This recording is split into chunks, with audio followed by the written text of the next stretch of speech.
Welcome to my channel. My name is Rebecca, and today I'm doing just a quick little follow-up to the reaction video I made a few months ago to the new Dark Crystal Netflix special that came out in August.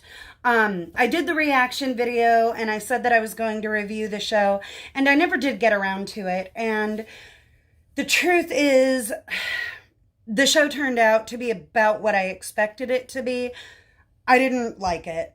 It was a very beautifully done show. The visuals were fantastic. The puppets all looked really great. I loved that it was mostly puppetry with just enough CGI to enhance things. And I really liked that. I think that they did a good job. The aesthetics of the entire show I thought were absolutely beautiful. And I think that they did a really good job of making it look like the original Jim Henson movie. Not quite as good. It wasn't quite the same, but whatever. We didn't really expect perfection. Now, that being said, I wasn't all that crazy about the story. It just wasn't that great. I didn't really like the characters all that much. Now, when it boils down to it with the story, I just didn't like it at all because it was supposed to be the Dark Crystal. Whether it's set in a different time period or not is irrelevant. There are certain things that were set as canon, and the show completely destroyed that. Agra was in charge of the crystal in the show, which was not canon in the movie. No. And the Skeksis turned up and offered her Ori, and she left them to care for the crystal and they messed with it. No, that is not canon. That is not what happened in the movie. It doesn't work. It's not acceptable. They screwed it up.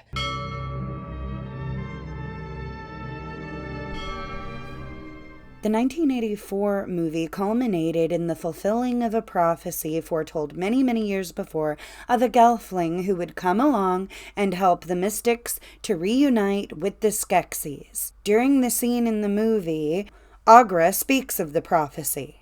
"What was sundered and undone shall be whole. The two made one." Then, directly after they are rejoined, they speak to Jen and explain to him what happened in their past.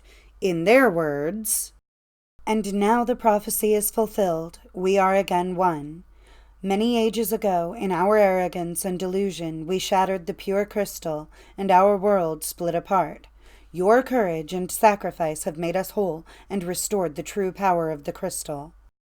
This means that there is no way the Skeksis could have come and approached Agra to get control of the crystal, because when they first had control of the crystal, they were not Skeksis. They were some other being that I really don't actually know the names of.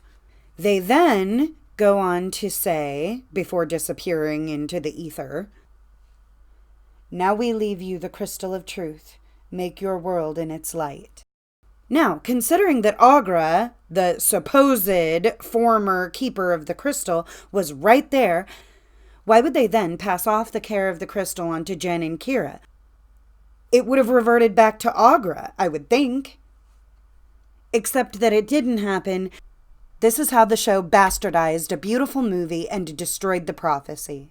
They completely wrecked that canon like he was Humpty-Dumpty himself, and I don't appreciate that.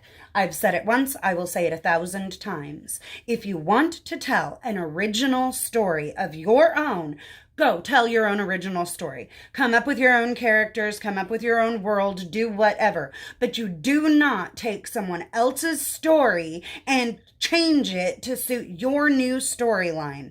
It's not okay. The Dark Crystal is one of my all-time favorite movies. They screwed up canon, and I don't appreciate it. And I didn't like the show. Bye.